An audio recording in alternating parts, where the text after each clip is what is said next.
So therefore, taking the discussion further, so what you're really saying is, hey, would you still do the job if you're not paid enough, but would you still have this bit of want to be the best that I want to do and keep doing it? That's one thing that you're talking about. But not always.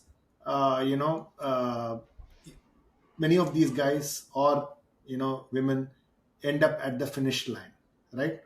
Therefore, how do I take that? And many of them go back dissatisfied, right? Say, for example, I would say I would give my best. I don't know how to play the corporate politics. I just don't know where to reach. But I've given my best, and I leave out of frustration. And how do I reconcile to that? And I think it requires a great amount of maturity to actually say, hey, I'm doing it for myself, and therefore I really don't care at the end of the day what is really the recognition I get at the end of it. And therefore recognition again is subjective, right? So therefore it's important to start looking at what are your goals, what drives your happiness, and that happiness depends on therefore what kind of recognition you are looking for. And all these are all, I would say, connected, right? Yes, I think you did a good job of answering your own question and saying correctly. What I would also suggest is the somewhat circular path of getting there, which is if you are unhappy with your progress towards your goals, then evaluate again why you are pursuing those goals and what it is that you ultimately hope to achieve. And don't accept your first superficial answer. I want a promotion. I want to get more money. I want fill in the blank. Okay, I accept that you want those things or that you think you want those things, but why? So yes, the fruitful path that anyone can do at any age and any stage of maturity is to ask themselves, why do I want these things? Why do I think I want these things? I would argue that the sense of satisfaction, personal satisfaction that one gets from being true to their own internal values is success all by itself. If you can say, I have principles, I live my life according to those principles, external recognition is nice, but not necessary. Nice, but not necessary.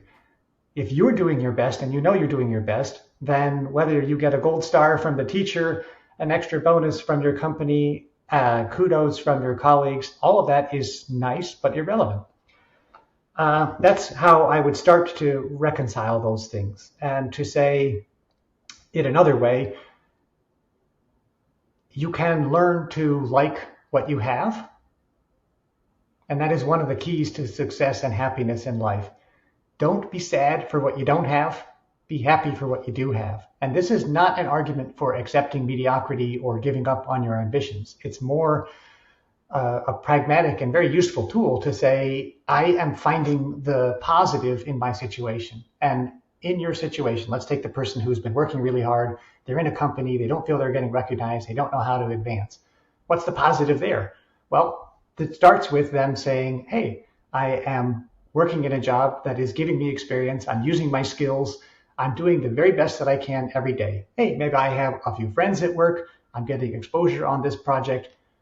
It's a little bit, there's probably 5, 10 different ways you could say, here's something I like, here's something positive. When you focus on the positive, then you are creating the conditions that I think most people are looking for. You're creating the conditions for happiness. And who's to say that your happiness is tied to that promotion? It may or it may not be. Your happiness is tied to your happiness, which is, hey, I have a friend at work. Hey, I did something useful that added value.